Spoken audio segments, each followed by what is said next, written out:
Pariah chapter 2.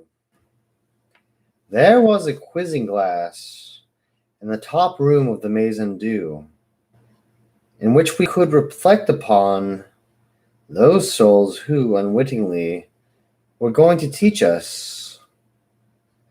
We read their lives in it in preparation. I only cared to use the quizzing glass when Ma'am Mordaunt or the secretary were present. They were the most senior of the Maison Dieu's 4 mentors. We could use the glass at other times, even unsupervised, but I never cared to. The glass was unsettling. I saw things in it that I did not wish to see. I had a mirror in my own room, a hand mirror with a wooden frame. You could not quiz in it, and so I preferred it, because it showed only me.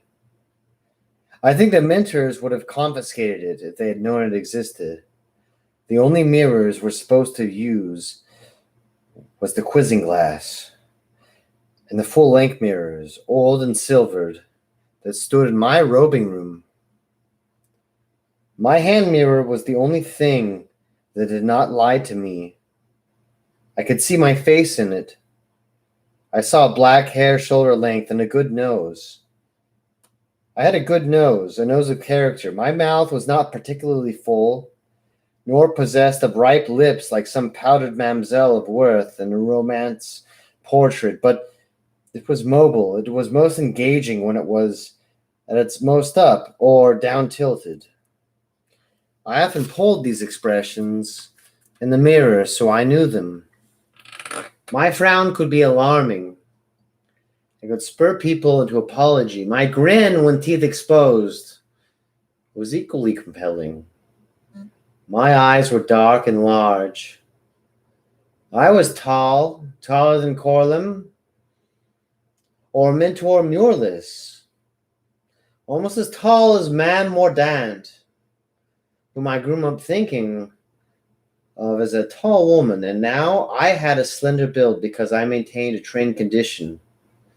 I do not know if I was attracted to men or women as bete bequem, because that did not matter, nor did it matter that I had never been tested. I knew I could be attracted to men and women in circumstances when I was not being bete bequem, and that was the point. The Maison Dieu was a school. The Ordos established it in Queen Mab a long time ago as a discreet place in which to conduct the unremarked upon training of remarkable people. There are, I presume, many others like it in other cities and other worlds. There had to have been, wouldn't there? It was not a school like the Scolum Orbis. That was a home for foundlings, instituted to clothe and feed at the city's expense, lost waifs, and teach them their letters, their numbers, and a sufficient measure of the ecclesiarchy's texts. To earn a place in the Scolum Orbis, one simply had to lack family. The Maison Dieu had been for a long time a theater or a playhouse, because the remains of an arched stage still stood in the stall we used as a reflectory, and in the undercroft were traces of stage trapdoors and vaults for technical apparatus such as lights, scenery flants, and winches. The building's checkered past as a playhouse also explained how the robing room came to be so full of costumes and props. But it had no more always been a playhouse than I had always been an orphan, or a street messenger, or a mamselle's chambermaid, or a rubricator's assistant, or a shipping merchant's life ward, or any of the other things I have temporarily been. It was, I think, originally a place of worship, a clandestine place of worship, raised by one of the old cults of Queen Mab, sponsored by rich merchants or landowners who found spiritual alternatives to the rigid imperial cult. This was before the war. I guessed this from the name Maison. I was studying texts of old Terra, ancient Terra, in fact, works kept in the data stacks of the Maison's library. Some of these works were pre-imperial and dated back to the time of the Great Crusade, the unification, even to the old knight in the age of technology. They were often written in the languages of these epochs, and I swiftly gained a competency in Old Franc, enough to get by. I have an aptitude for languages. I believe it is an eidetic skill.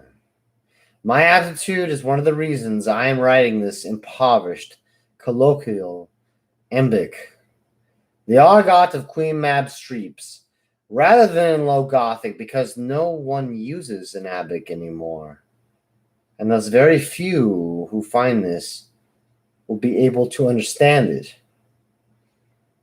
Anyway, I mentioned to Mentor Muluz, who is a savant and librarian of the House Mentors, that Maison could easily be a corruption of the old Franc phrase Maison Dieu, or House of God. Mentor Muluz was not very old, but he was extremely frail. He spent much of his time in a walking chair, though he was able to stand. He was no more than 10 years older than me. He had a truly eidetic mind, one that made my talents in that direction pale into significance. Anything he saw, he learned. His head was full of data, all instantly absorbed, all instantly replicable. I sometimes thought his mind was responsible for his family. As if supporting so much data, so much mental power and knowledge robbed his body of vigor and nourishment. When I told him my supposition, he smiled at the thought of it and nodded. Indeed, there is no maze, he said. He was wrong, as it turned out, but not the way he might have supposed. The playhouse, or maison, or whatever it was when the stone first laid on stone, faced the dusty northeast top of the Highgate Hill, and the little planes of the window glass that looked in that direction were permanently begrimed with desert soot, the gray murk of the Sunderland.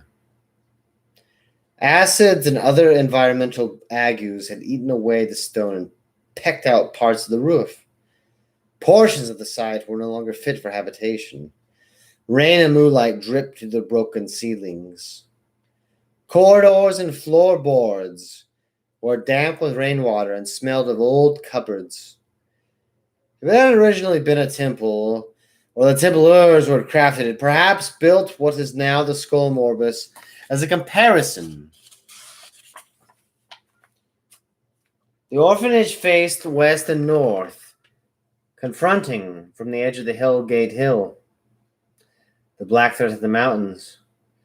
It blunted, too, the worst of the northern weather, insulating the maze. Undue from the worst of the winters that came knifing through the south each year. The buildings leaned together for support, stone pile against stone pile, and had seeped into each other. They were knocked through in obvious places in courtyards and walkways. They were linked in secret ways, too. Secret ways only inquisitive urchins could ever curfew. Common attic spaces and mutual cellars made it harder to discern in modern times where one building ended and another began. Each one of us, the candidates as we were known, had his or her own room. When I turned 24, I was one of the 3 oldest still in residence. The other candidates, 8 of them at the time, ranged in age from 22 to 13. The year before, there had been 2 others older than me, Colum and Pariah, but they had left. They had been selected for service and transferred. We had never seen them again, nor expected to. 26 or 27 years old seemed to be about the age when one finished one's training and graduated. We never saw any candidates after they left the Maison Dew, except for Judica. So we had our own rooms. Then there was the top room for briefing, the robing room, the refectory, washrooms, private quarters for the 4 mentors, and the staff room, the library, which was actually an allogram of 4 rooms, and the locker and the skirts, which were Mentor Sar's province. The locker was a sturdy chamber in the basement, where Sar kept the weapons and instruments. The door, like many in the building, was a pane door, and worked according to the settings of our cuffs. I must remember how to explain our cuffs. The skirts were our team for the outlying and largely ruined parts of the Maison Dew along the eastern wing, where physical training and combat practice took place. These were several rooms, a dead space for use otherwise. One large chamber in the skirts near the locker was weatherproofed and lit, and functioned as our most regular training room. We called this the drill. It was the drill during my 23rd year that I first saw a man die close up. And in the man, he died because of me.